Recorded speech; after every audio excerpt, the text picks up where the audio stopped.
Alright, everybody, so we are going to be doing some tech training, or at least doing like a tech training course.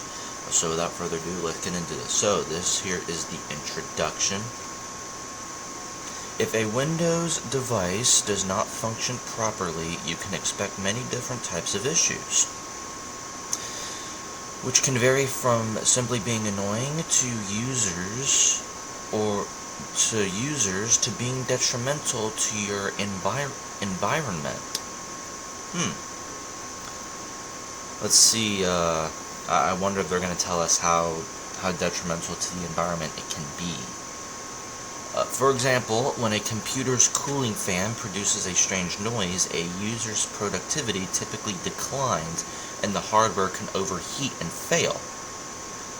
Well, yeah, because when the cooling fan produces a strange noise, the user's productivity declines because of like stress, like, oh shit, what is wrong with my computer? But yeah, all data that the user did, all data that the user did not save before the hardware failure will be lost. So imagine you have like a history paper, right? You're writing a history paper in like a Google Doc or something. And your hardware basically overheats. Like the cooling fan, it overheats, and then your computer is done. Well, you didn't save it, you didn't back it up, and so that's just gone. Like that, all that progress you did is just gone. This module provides an overview of troubleshooting hardware-related.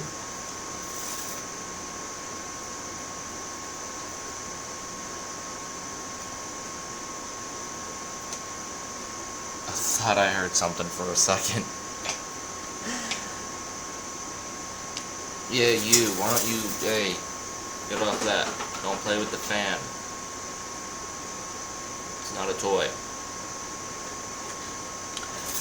This module provides an overview of troubleshooting hardware-related problems and discusses specific considerations for using USB and wireless devices on computers that are running Windows. Okay, so this is only for Windows. So, a Mac OS, iOS users, Chrome OS, Steam OS users, this ain't for you. This is like for people like me who use Windows. It is important that you understand common hardware-related problems so that you can support your users.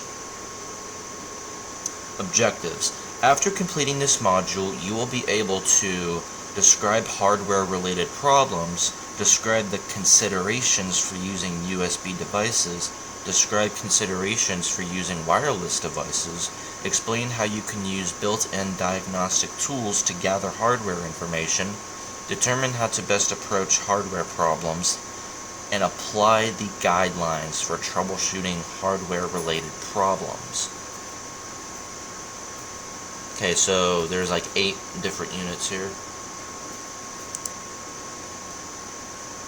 Identity hardware-related problems. Okay, good. They stop. The cat stopped fucking with the fan. Good. Hardware problems occur when a failure occurs in a hardware device or the device driver that the hardware device uses. When you troubleshoot hardware-related problems, you first must determine the underlying cause of the hardware failure. Alright, so here we have failure of physical hardware. A computer contains several hardware components, such as hard disk drives, a power supply, a motherboard, a video controller, and externally connected devices, such as removable disks or a webcam. The webcam is sometimes optional, like the computer I have that I use for like most of my like PC, like gaming videos now does not have a hardware does not have a webcam. built into it or anything like that. So manufacturers could combine these devices into a single physical component, such as a video controller that is integrated on the motherboard.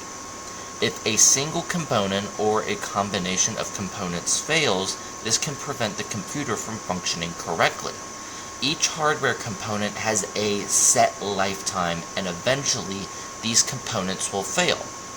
Because they're designed, because basically if they don't fail, you're not going to buy their new product. You're not going to buy the manufacturers or the company's new products, and that's that.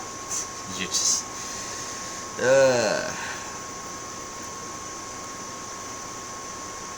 However, you can take preventive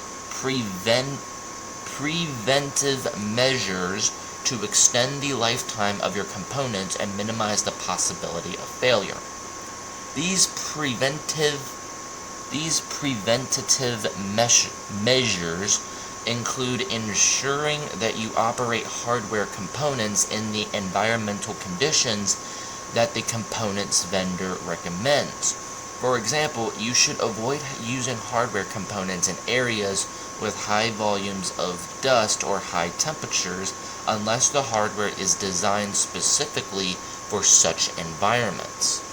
Some components are more prone to failure than others, and often the components with moving parts, such as hard disk drives, cooling fans, power supplies, and optical drives, are the most susceptible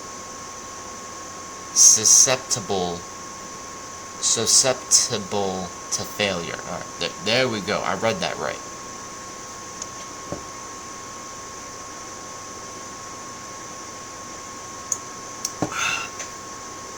Note, many tablet devices are equipped with solid-state drives, which have no moving parts and are less susceptible to physical failure. However, beware that SSDs might become less reliable after a significant number of write operations. Failure of device drivers. A device driver can fail for three primary reasons. Version incompatibility with the operating system. Drivers designed for Windows 8.1 may not be compatible with Windows 10 or later, while most drivers are likely compatible between Windows 10 and Windows 11. This shouldn't be assumed. To avoid incompatibility issues, always check for with the manufacturer.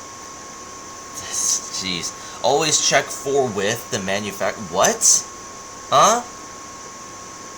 Just say always check with the manufacturer. Like, what the fuck? Always check for with the manufacturer for which drivers support which version.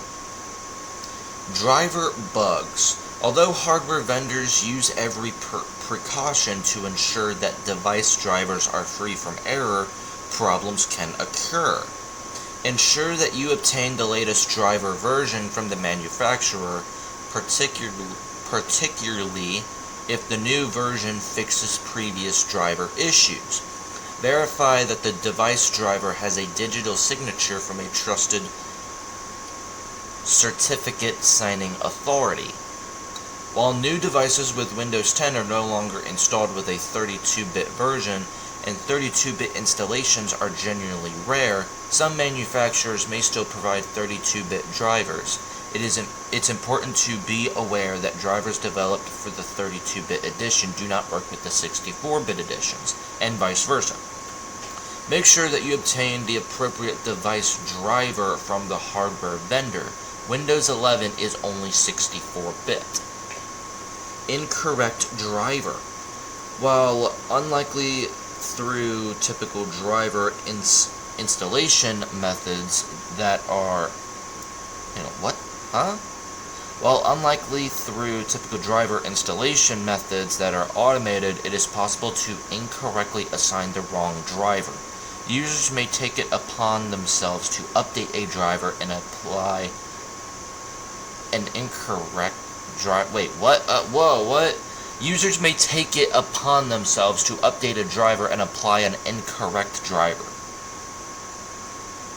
So, like, okay, they're not wrong. Like, users can, like, apply an incorrect driver, but why would they want to? Like, shouldn't it be, like, a correct driver, like...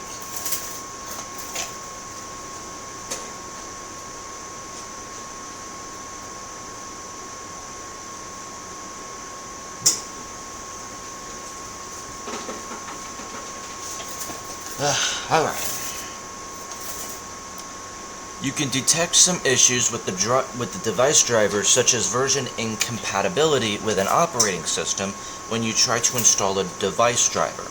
Some other issues, such as driver bugs or lack of support for advanced device functionality, might take longer to detect.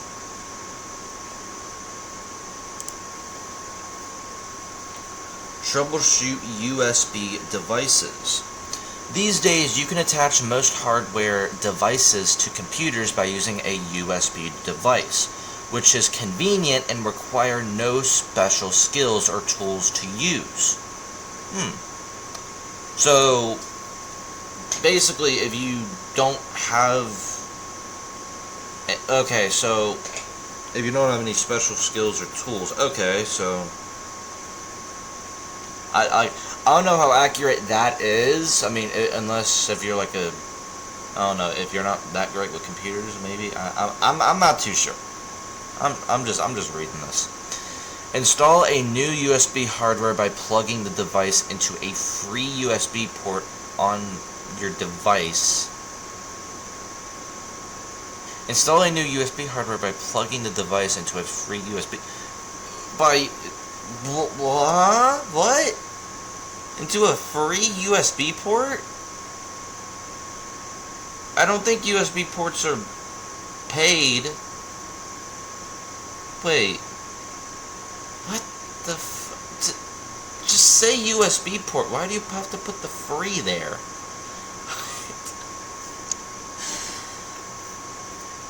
And the device driver installs automatically, if available. However, this convenience could pose risks to your network security.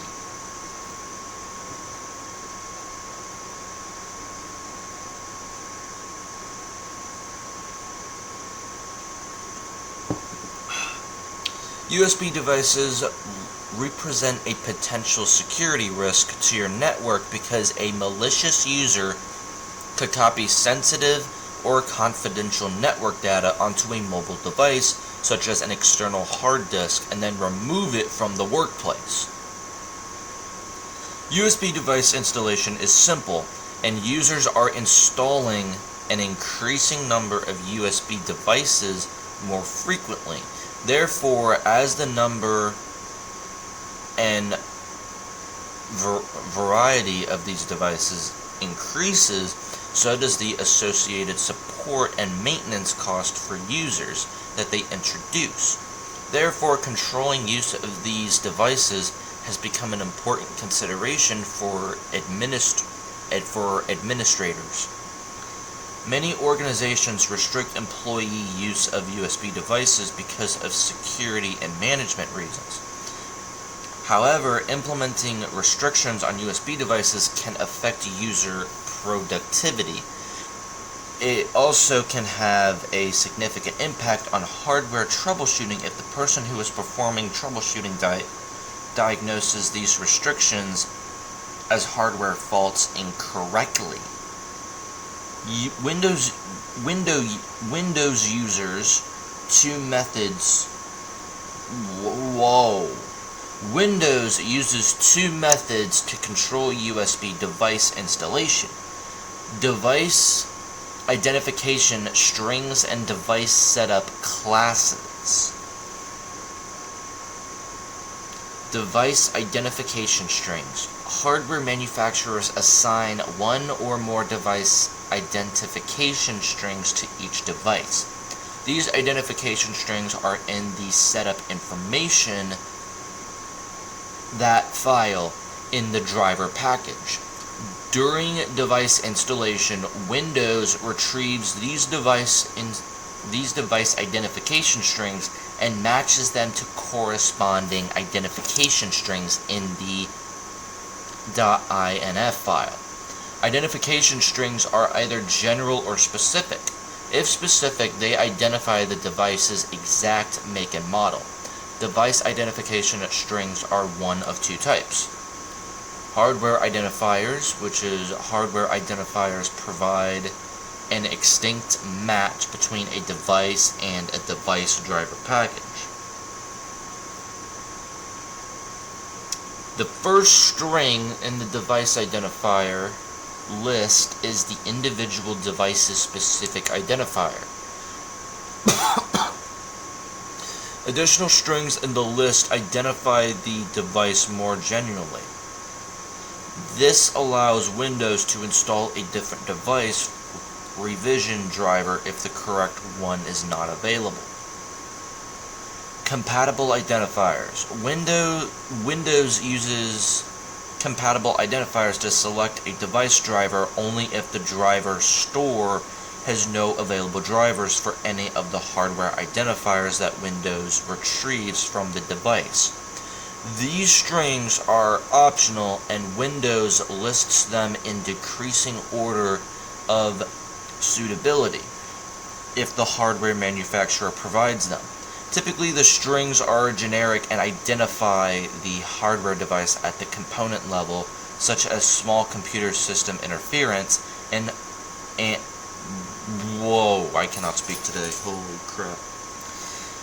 Such as a small computer system interface, hard disk drive. This enables Windows to select a generic SCSI driver for the disk drive, but may result in limited device functionality and slower read/write performance.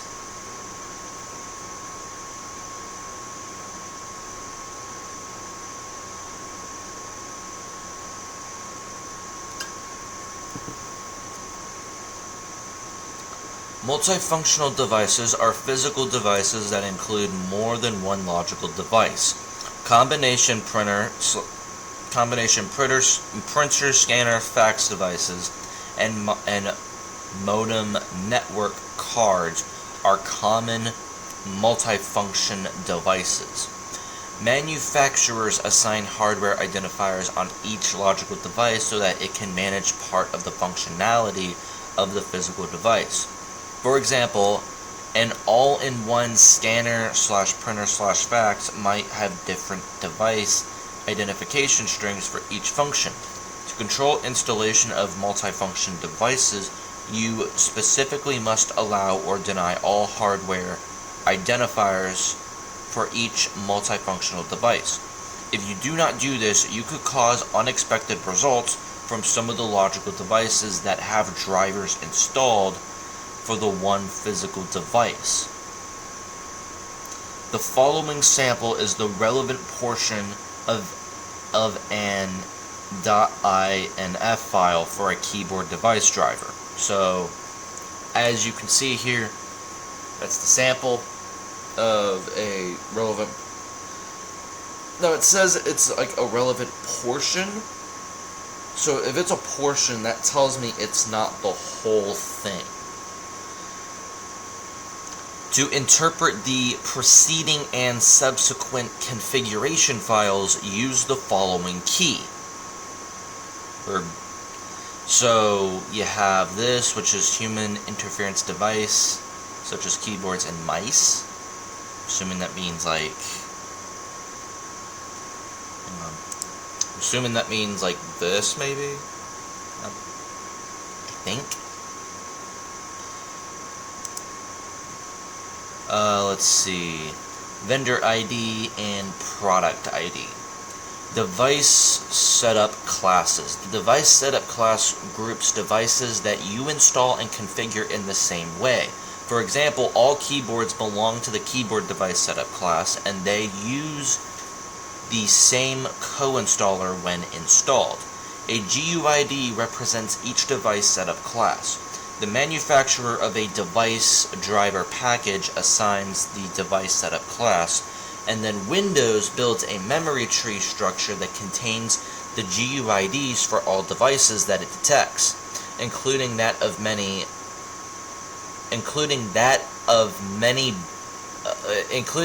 any bus that you attach to the device.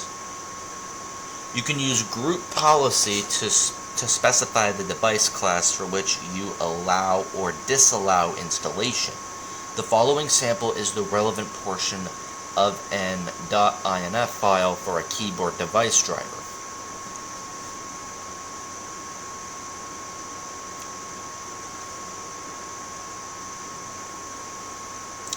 Alright, control USB device access. In Windows, you can use group policy to control how USB devices access your computer. You can use group policy to prevent users from installing any device, allow users to install only devices on an approved list, prevent users from installing devices that are on a prohibited list, and deny read or write access to removable devices or removable media. Note, USB device firmware might include malicious code which can execute without user interaction when a user connects an affected USB device. Restricting USB device installation can benefit hardware support in several ways, including by ensuring, and then there's the two dots there, by ensuring, and then there's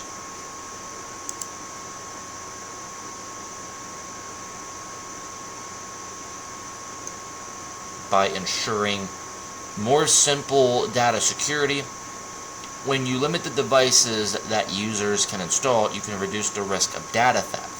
For example, allowing users to connect only encrypted USB flash drives provides additional protection for data that users transfer from the company network. And then reduced support costs. You can ensure that users only install devices that your help desk has pre-approved and tested, which reduces support costs and user confusion. However, controlling USB device installation could cause issues, including misdiagnosed faults. Unless policy restrictions are simple, consistent, and easily understood by IT staff and users, IT staff might diagnose a restriction as a hardware problem. Policy management. Some manufacturers use a range of identifiers for similar device models. When you have a batch of such devices, you could have difficulty supporting policy restrictions based on identifiers. Consequently, the success of these policies could be inconsistent. For example, although a batch of devices from a single vendor could appear identical, you should check each device identifier to verify that the entire batch uses the same identifier.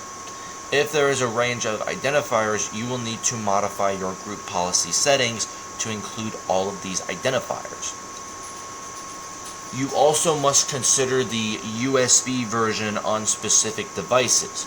Many computers provide both USB 2 and USB 3 ports for peripheral devices. However, some tablet devices provide only USB 2 ports. If your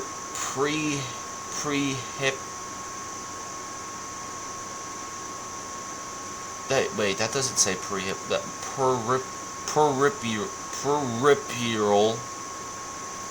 God, I hate being dyslexic.